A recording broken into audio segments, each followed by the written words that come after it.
ಮುಖ್ಯಮಂತ್ರಿ ಸಿದ್ದರಾಮಯ್ಯ ಬಜೆಟ್ ಮಂಡನೆ ಮಾಡಿ ಮುಗಿಸ್ತಾ ಇದ್ದಂತೆ ಕುರ್ಚಿ ಕಾಳಗ ಮತ್ತೆ ಶುರುವಾಗಿದೆ. ಸಿಎಂ ಸೀಟು ಬಿಟ್ಕೊಡಿ ಅಂತ ಡಿಸಿಎಂ ಆಪ್ತ ಶಾಸಕರು ಮತ್ತೆ ವರಸೆ ತೆಗೆದಿದ್ದಾರೆ. ಇದಕ್ಕೆ ಉತ್ತರ ಕೊಟ್ಟಿರೋ ಸಿಎಂ ಹೈಕಮಾಂಡ್ ನಾಯಕರು ಕುರ್ಚಿ ಬಿಡಿ ಅಂದ್ರೆ ಬಿಟ್ಕೊಡ್ತೀನಿ ಅಂತ ನೇರವಾಗಿ ಹೇಳಿದ್ದಾರೆ. ಸಿಎಂ ಹೀಗೆ ಹೇಳ್ತಾ ಇದ್ದಂಗೆ ಇವತ್ತು ದೆಹಲಿಗೆ ಡಿಸಿಎಂ ಪ್ರಯಾಣ ಮಾಡ್ತಾ ಇರೋದು ಸಾಕಷ್ಟು ಚರ್ಚೆಗೆ ಕಾರಣ ಆಗಿದೆ.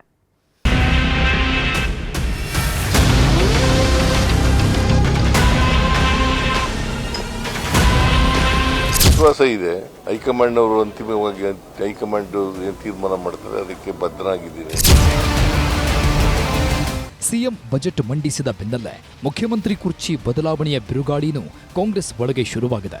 ದೇವರಾಜು ಅರಸು ಅವರ ಆಡಳಿತಾವಧಿ ದಾಖಲೆ ಮುರಿದಾಯಿತು. 17 ಸಲ ಬಜೆಟ್ ಮಂಡಿಸಿದ ಹೆಗ್ಗಳಿಕೆಗೂ ಸಿಎಂ ಪಾತ್ರರಾಗಿದ್ದಾಯಿತು. ಈಗ ಮುಖ್ಯಮಂತ್ರಿ ಸ್ಥಾನವನ್ನ ಬಿಟ್ಟುಕೊಡುವ ಸಂದರ್ಭ ಹತ್ತಿರ ಬಂದಿದೆ ಅಂತ ಡಿಕೆ ಶಿವಕುಮಾರ್ ಆಪ್ತ ಶಾಸಕರು ವರಸೆ ಶುರು ಮಾಡಿದ್ದಾರೆ. ಬಜೆಟ್ ಅಧಿವೇಶನ ಮುಗಿದ್ಮೇಲೆ ನಾಯಕತ್ವ ಬದಲಾವಣೆ ಗ್ಯಾರಂಟಿ ಅಂತಾನೂ ಹೇಳಿಕೆ ಕೊಡ್ತಿದ್ದಾರೆ. ಈ ಕುರ್ಚಿ ಕಾಡ್ಗಿಚ್ಚಿನ ಬಗ್ಗೆ ಮುಖ್ಯಮಂತ್ರಿ ಸಿದ್ದರಾಮಯ್ಯ ಮಾಧ್ಯಮಗಳಿಗೆ ಪ್ರತಿಕ್ರಿಯೆ ನೀಡಿದ್ರು. ಹೈಕಮಾಂಡ್ ಹೇಳಿದ್ರೆ ಕುರ್ಚಿ ಬಿಡಲು ರೆಡಿ ಅಂತ ಸಿದ್ದರಾಮಯ್ಯನವರು ಹೇಳಿರೋದು ಹತ್ತಾರು ಚರ್ಚೆ ಹುಟ್ಟು ಹಾಕಿದೆ. ಕರ್ನಾಟಕ ರಾಜ್ಯದಲ್ಲಿ ಹೈಯೆಸ್ಟ್ ಬಜೆಟ್ ಮಂಡಿಸಿರೋದು ನಾನೇ. ಹೈಕಮಾಂಡ್ ಅವರು ಅವಕಾಶ ಕೊಟ್ಟರೆ ಮಂಡಿಸ್ತೀನಿ. ವಿಶ್ವಾಸ ಇದೆ. ಹೈಕಮಾಂಡ್ ಅವರು ಅಂತಿಮವಾಗಿ ಹೈಕಮಾಂಡ್ ತೀರ್ಮಾನ ಮಾಡ್ತಾರೆ, ಅದಕ್ಕೆ ಬದ್ಧನಾಗಿದ್ದೀನಿ ಅಂತ. ಕಾರ್ಡ್ ಮುರಿಯೋದು ಬಹಳ ಇಂಪಾರ್ಟೆಂಟ್ ಅಲ್ಲ.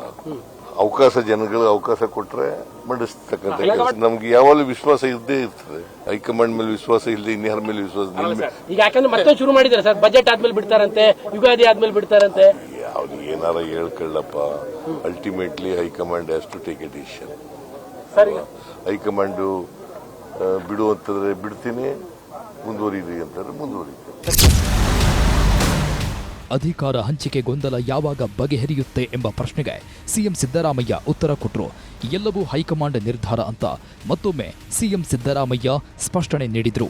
ಸಿಎಂ ಹೇಳಿಕೆ ಕೊಟ್ಟ ಬೆನ್ನಲ್ಲೇ ಸಚಿವ ಸತೀಶ್ ಜಾರಕಿಹೊಳಿ ಹೈಕಮಾಂಡ್ ಬೇಗ ಗೊಂದಲ ಇತ್ಯರ್ಥ ಮಾಡಬೇಕು ಅಂದ್ರು.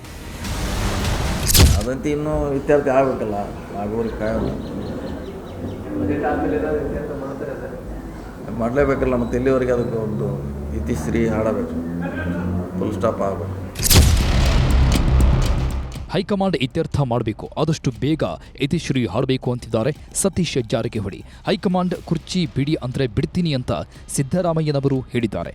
ಇದರ ಮಧ್ಯೆನೇ ಹೈಕಮಾಂಡ್ ನಾಯಕರನ್ನ ಭೇಟಿಯಾಗೋಕೆ ಡಿಕೆ ಶಿವಕುಮಾರ್ ದೆಹಲಿ ಪ್ರಯಾಣಕ್ಕೆ ಮುಂದಾಗಿದ್ದಾರೆ. ಬೆಂಗಳೂರಿನಿಂದ ಕಲಬುರಗಿ ಕಾರ್ಯಕ್ರಮಕ್ಕೆ ಇಬ್ಬರು ನಾಯಕರು ಒಟ್ಟಿಗೆ ಒಂದೇ ವಿಶೇಷ ವಿಮಾನದಲ್ಲಿ ಪ್ರಯಾಣನೂ ಮಾಡ್ತಾರೆ. ಕಲಬುರಗಿ ಕಾರ್ಯಕ್ರಮ ಮುಗಿಸಿ ದೆಹಲಿಗೆ ತೆರಳಲಿರುವ ಡಿಕೆ ಶಿವಕುಮಾರ್ ದೆಹಲಿಯಲ್ಲಿ ಕೆಸಿ ವೇಣುಗೋಪಾಲ್ ಹಾಗೂ ರಣದೀಪ್ ಸಿಂಗ್ ಸುರ್ಜೇವಾಲಾ ಅವರನ್ನ ಭೇಟಿಗೆ ನಿರ್ಧಾರ ಮಾಡಿದ್ದಾರೆ. ಭಾನುವಾರ ದೆಹಲಿಯಲ್ಲೇ ವಾಸ್ತವ್ಯ ಹೂಡಲಿರುವ ಡಿಸಿಎಂ ಸಿಎಂ ಕುರ್ಚಿ ಬದಲಾವಣೆ ಬಗ್ಗೆ ಮಾತುಕತೆ ನಡೆಸುತ್ತಾರೆ ಅಂತ ಹೇಳಲಾಗ್ತಿದೆ. ನಾಯಕತ್ವ ಬದಲಾವಣೆ ಶುರುವಾದಾಗಿನಿಂದ ಡಿಕೆ ಶಿವಕುಮಾರ್ ದೆಹಲಿಗೆ 15ಕ್ಕೂ ಹೆಚ್ಚು ಸಲ ಭೇಟಿ ಕೊಟ್ಟಿದ್ದಾರೆ. ಈಗಲೂ ದೆಹಲಿಗೆ ಹೋಗ್ತಾ ಇದ್ದು ಯುಗಾದಿ ಹಬ್ಬದೊಳಗೆ ಸಿಹಿ ಸುದ್ದಿ ಸಿಗುವ ನಿರೀಕ್ಷೆ ಡಿಕೆ ಶಿವಕುಮಾರ್ ಮತ್ತು ಆಪ್ತರದ್ದು. ಆದರೆ ಕಾಂಗ್ರೆಸ್ನಲ್ಲಿ ಡಿಕೆ ಶಿವಕುಮಾರ್ ಅವರ ಸಿಎಂ ಕುರ್ಚಿ ಆಸೆಗೆ ದಲಿತ ಸಿಎಂ ದಾಳ ಅಡ್ಡಿಯಾಗಿದೆ. ಡಿಕೆ ಶಿವಕುಮಾರ್ ದೆಹಲಿಗೆ ಹೋಗಿ ಬಂದರೆ ಸಾಕು, ದಲಿತ ಸಿಎಂ ಕೂಗು ಶುರುವಾಗ್ತಿದೆ. ಇವತ್ತು ಕೋಲಾರದಲ್ಲಿ ಕೆಎಚ್ ಮುನಿಯಪ್ಪ ಹುಟ್ಟುಹಬ್ಬದ ಸಂಭ್ರಮವಿತ್ತು. ಈ ಕಾರ್ಯಕ್ರಮದಲ್ಲಿ ಮುನಿಯಪ್ಪ ದಲಿತ ಸಿಎಂ ಆಗಬೇಕು ಅಂತ ಮಾದಾರ ಚೆನ್ನಯ್ಯ ಸ್ವಾಮೀಜಿ ಹೇಳಿದ್ರು. ಆದರೆ ಅವರ ಹುಟ್ಟುಹಬ್ಬದ ಸಂದರ್ಭದಲ್ಲಿ ಕೆಎಚ್ ಮುನಿಯಪ್ಪನವರಿಗೆ ಮುಖ್ಯಮಂತ್ರಿಗಳಾಗುವಂತ ಎಲ್ಲ ಅರ್ಹತೆ ಇದೆ.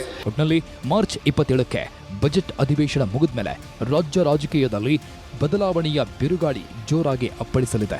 ಆದರೆ ಈ ಬಿರುಗಾಳಿಯನ್ನ ಹೈಕಮಾಂಡ್ ಹೇಗೆ ಕಂಟ್ರೋಲ್ ಮಾಡುತ್ತೆ ಅನ್ನೋದೇ ಈಗಿರುವ ಕುತೂಹಲ. Bureau report, news 18.